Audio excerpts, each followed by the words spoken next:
If you have watched this channel before, you know that we've talked about the H-1B visas and the danger and the threat that it is to the average American landing just a normal job, the kind of job that you've had for 10, 15, 20 years. This is something that has been around for a while. I'm not saying that it's brand new, but we have new challenges in the face of the 2024 and 2025 job market, and how this market, especially if you're in tech or select other few fields, is worse than you've ever seen before. Now, this could be subjective. This could be a matter of your opinion and your experience can shape your narrative, but all I can talk about on my YouTube channel here on Labor Gains is my experience. And I've been through the great financial crisis of 2007, 2008, and I've been through the pandemic era of trying to land a job of 2020 and 2021. And in my experience, and that's all I can really talk about for the most part, 2024 was the worst year ever for trying to find a job. Instead of only it taking 4 to maybe 6 weeks to land multiple job interviews, multiple job offers, where I can just basically have my pick on whatever job I want the most with similar pay, benefits, workload, just kind of choosing who do I think is the best boss? What company do I believe in the most? Really just making it easy to land a new job. This past year has really been a struggle. And I know a lot of you guys down in the comments, and I'm very, very grateful of the comments that you guys have left. And the comments really help out the channel. All kinds of engagement helps out the channel. All of you who have liked, subscribed, commented, thank you guys so much.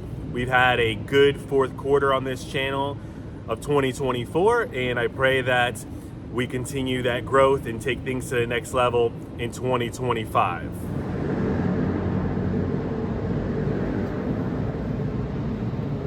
But previously, we have talked about my own personal experience since I've worked in tech for 10, 12 years now. I've had multiple occasions where I don't know if I've necessarily lost a job to someone on an H-1B visa, which, as you know, is just someone from another country who basically gets the sponsorship of an organization to stay and work for their company, and basically they get to stay as long as they have gainful employment at that company.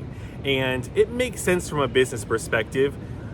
It really sucks as far as compassion and trying to make sure America stays afloat and that the average American has enough money to buy the goods and services produced and imported into the country. But that's, I guess, another story for another day.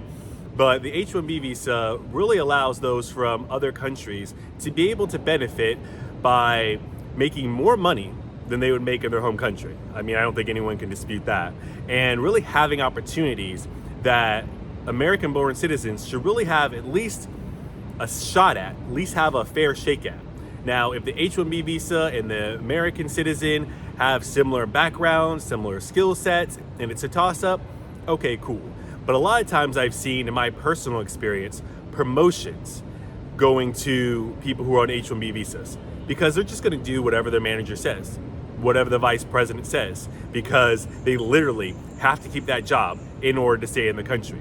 They don't have the options that, at least up until now, US citizens have.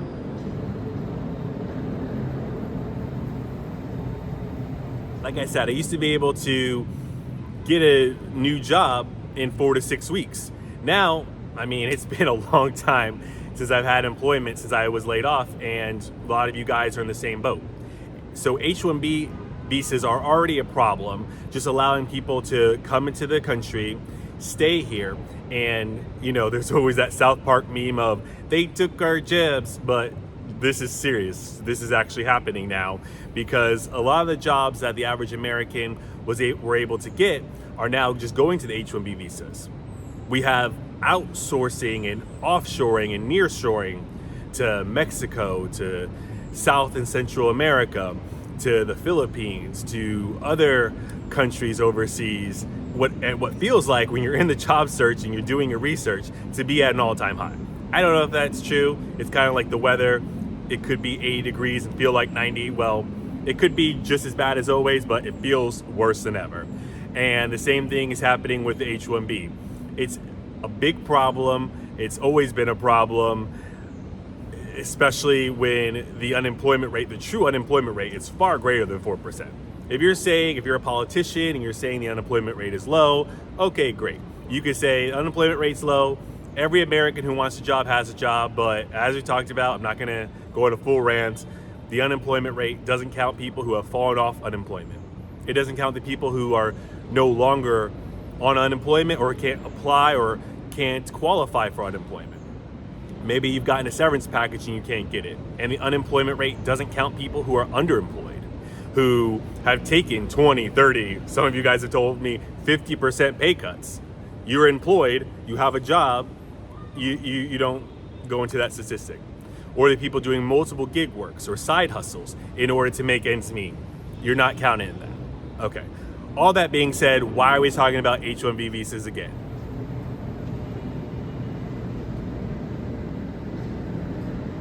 Well, reading through the comments, a lot of you guys have told me that this is something that is getting a lot of traction on Twitter over the past week by the time you see this, and a lot of people are talking about it. So how could we not address that? I'm gonna talk about the issues that you guys bring up in the comment section. So the article that I want to go over with you today is from Reuters, and the headline is Trump sides with Elon Musk in H-1B visa debate. Says he's always been in favor of the program. And I don't want to get too political here. I just want to focus on the fact that for the average American, H-1B visas are a big problem. And if there's going to be support, if there's going to be an increase in the amount of people who are let into the US to have jobs that really should be going to the average Americans who are struggling, we got to talk about that, and we got to address that here on the channel.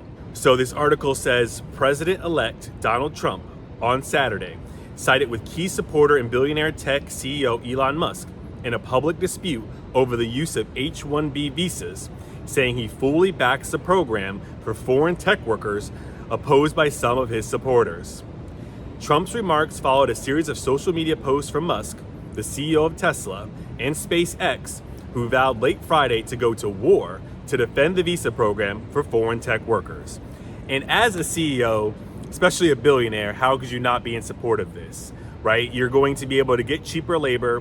You're going to be able to increase your profits, which will increase your stock price, which will put more money into your pockets. The CEOs and business people, I guess, have the loyalty to their shareholders, to the stockholders, but you would hope there'd be some politicians out there, somebody who would have the loyalty to the American people to not pour gas on the fire when the average American is struggling enough to land a job over the past 12 months. Trump, who moved to limit the visa's use during his first presidency, told the New York Post on Saturday he was likewise in favor of the visa program. I have seen many H-1B visas on my properties. Just kidding. I've seen many H-1B visas on my properties. I've been a believer in H-1B. I have used it many times. It's a great program. He was quoted as saying, Musk, a naturalized US citizen born in South Africa, and really opposed from the fact that his dad may or may not have made all of his money that he passed on to his son in the emerald mines of South Africa.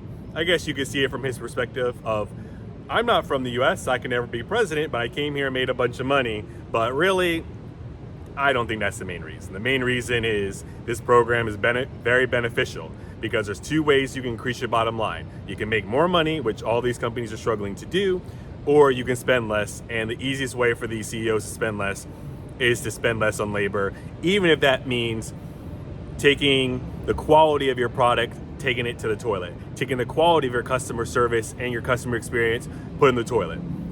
It doesn't seem to affect the stock market that much. It doesn't affect your stock price that much. So why not, I guess?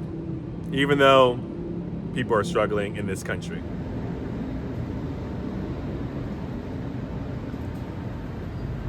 Musk, a naturalized U.S. citizen born in South Africa, has held an H-1B visa, and his electric car company Tesla obtained 724 of the visas this year.